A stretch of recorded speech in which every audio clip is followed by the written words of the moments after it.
Hello, Jennifer Tochi here. Getting a little sore throated. No, I haven't been doing anything except recording a video and keep messing up on it. Okay. Oh, sorry about that finger. Okay. It is Monday, so boom, boom, boom, boom, boom, boom. It is 80's Archives Day that I bring to you because of Hobbs Horror. Yes. Oh, yes. I'm so vain with my hair. Actually not. I'm nervous about it. Okay.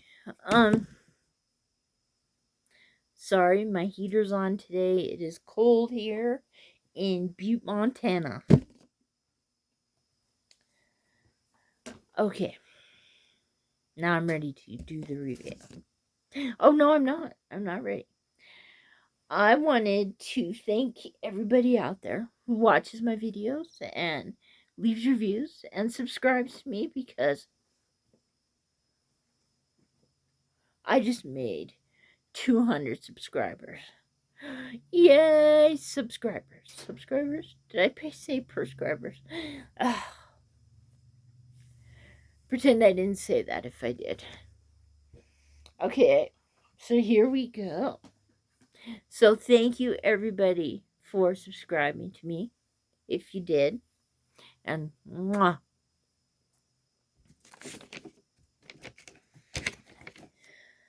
All my great friends out there, thank you.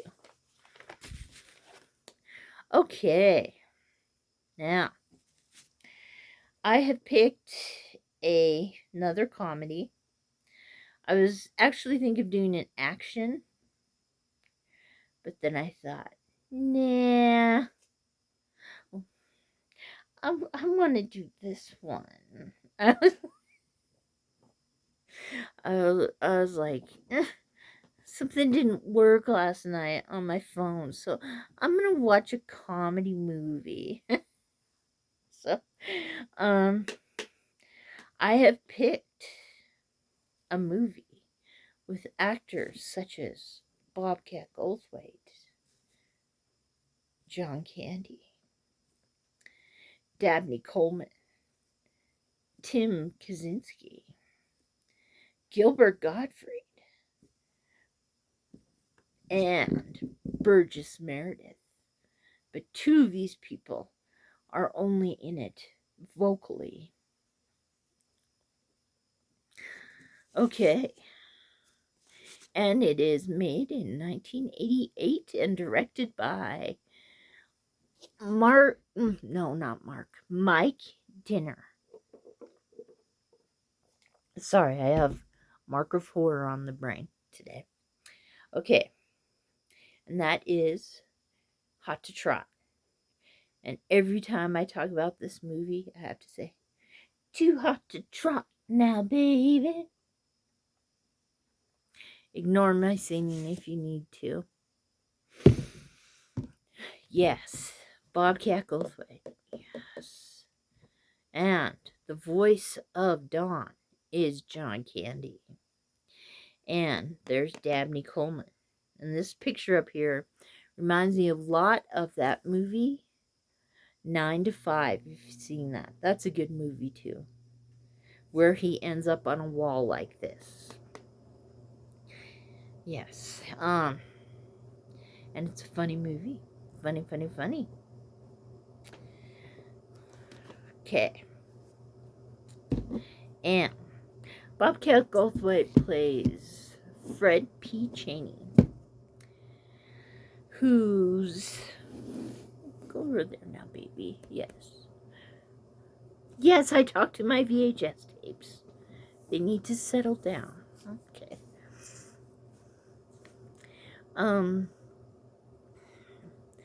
Yes, Bobcat Goldthwait is Fred P. Cheney. He's kind of a down and out guy. He still lives with his mom and his stepmother. I mean, his mom and his stepfather. You never see his mom, but his stepfather, Walter Sawyer, is played by Dabney Coleman. I'm not the biggest fan of Dabney Coleman usually, except if he's playing a really big asshole. And in this movie and in 9 to 5, he plays a really big asshole. There. Yes. So, let's start with Fred and Walter's relationship. Yes, at the start of the movie, there is a lot of, you hear John Candy's voice explaining the horse and how the Aztecs believed that the horses had vocal cords. And after God put all that time into making the perfect animal, and he's explaining horses, he said he started on this, and it shows that kind of man pose, you know, where the 4 legs are out and 4 arms, with this face on it. And I guess that's you're supposed to say ew, but I go, ah. I did see this in movie theaters when I was 12. I was allowed to see it, and that's exactly what I said. And I said, oh my God, he's so cute. Yeah, let's stop there. Okay. Yes. Well, you see Walter Sawyer, Dabney Coleman, the stepfather, coming into a stable where there's a lot of horses in each stall, except the last one, which has kind of like a bed made out of a blanket on a bale of hay, which you kind of think is maybe a place for these stock market guys, because that's what kind of stock market, this is what kind of business Walter's into. And there's 2 scenes here where this has happened. They're bringing girls in there, stockbrokers. And I guess it's 3 days after Fred's mother has died, and they're supposed to be on the way to the funeral. And Walter instead brings his new girlfriend into the stall of ill repute to make a little whoopee. Not Whoopi Goldberg. No. Make a little whoopee before going. Well, Fred walks in on it. And I cannot do a Bobcat Goldthwait impression at all. And because this is the time when he uses his beautiful, magnetic squeals and, you know, all that. I can't explain how he did it. It was just beautiful. And he said, my mom just died. And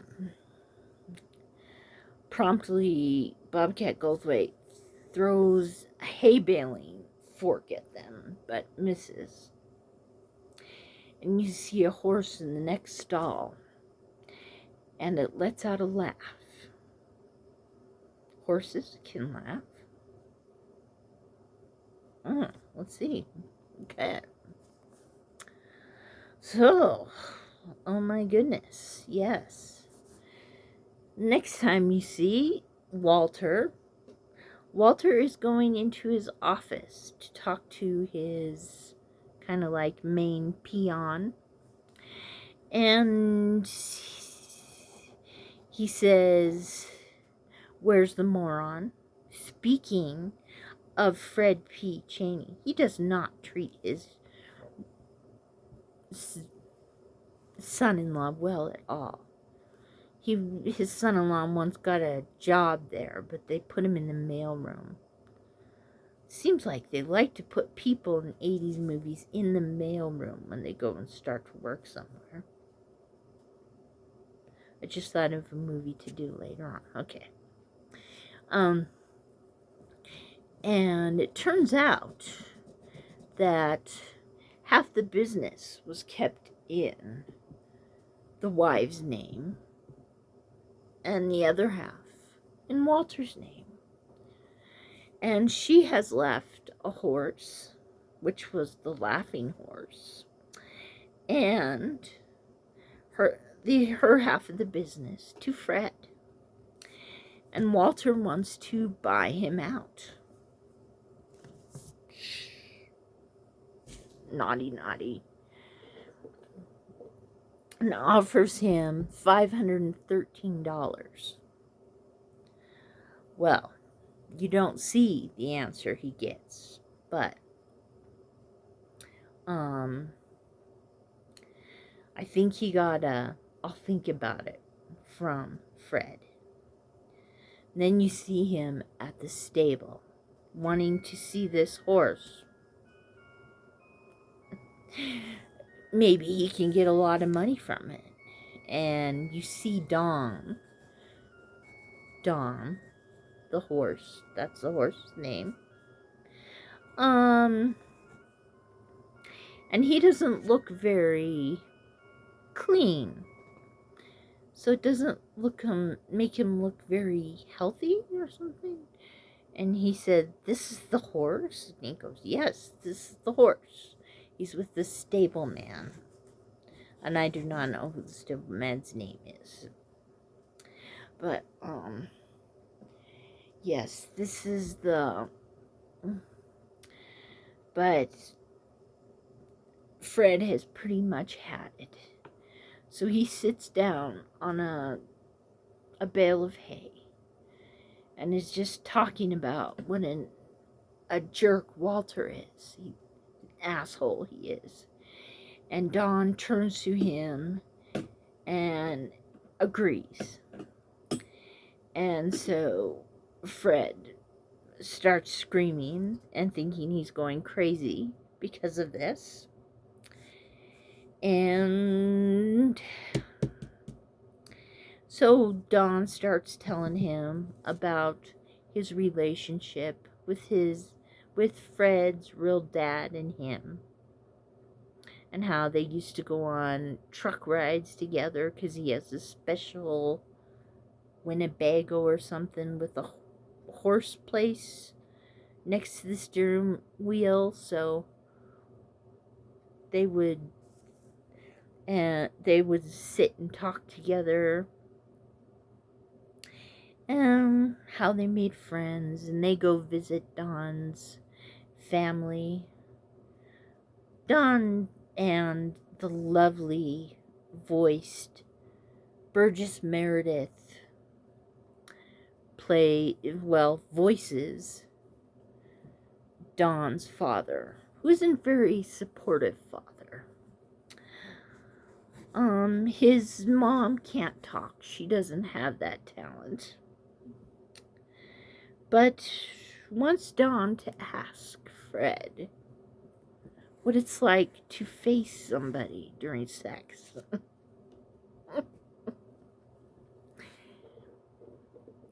And he does have a brother, but has kind of gone loony because he saw his favorite actor in The Godfather, his head in a bed. And so it's kind of made him obsessed with the Three Stooges, and all he does is talk Three Stooges. Yeah. Yes.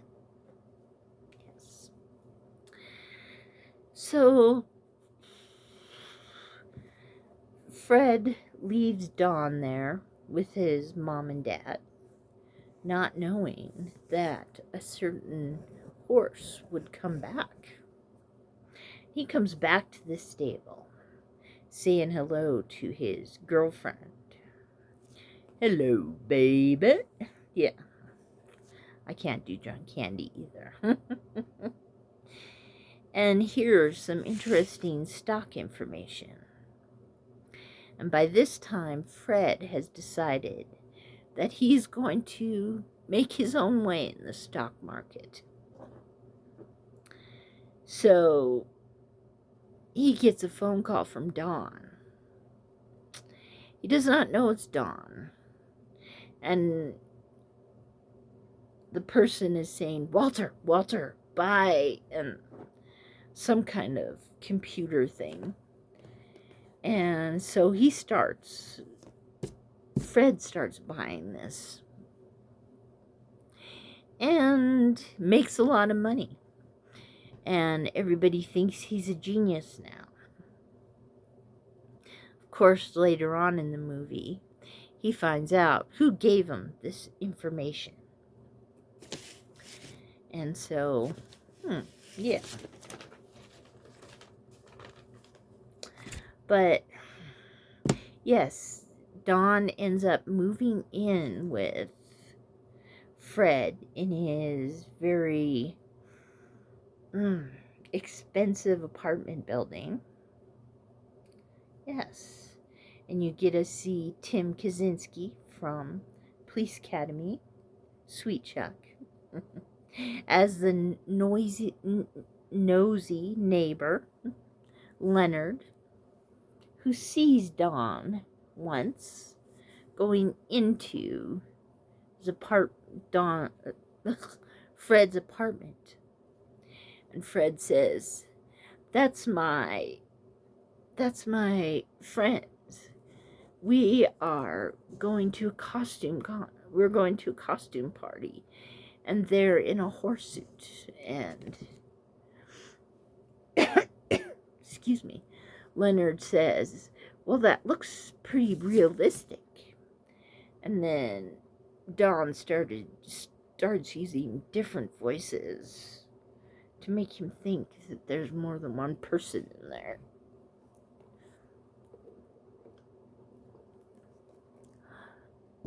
And there's some very good, don't worry, I'm not going to do a top 10 this week. I enjoyed John Candy's one-liners in this movie. In one part of the movie, Fred asks him if he says Mr. Ed could talk. His lips were moving. And Don said, you'd move your lips too if some stagehand was shoving a carrot up your butt. Yes, I was just giggling, laughing so hard when I was 12 years old when I remember that. When I saw that in the movie theater. And, yeah, but at the end of the movie, there is a horse race. And Bobcat Goldthwait is supposed to be riding Don in the horse race because he's bet Don up against all of Walter's horses, because Don has fallen in love with a dressage horse that Walter had just given his new girlfriend. And so he bets all his horses up against Don, and they do that. But it's hilarious to see Fred P. Cheney, Bobcat Goldthwait, on that stupid horse that you can tell is not real, up against real horses. That is just hilarious. And how Dawn wins is just hilarious. And we get to see Gilbert Gottfried as a dentist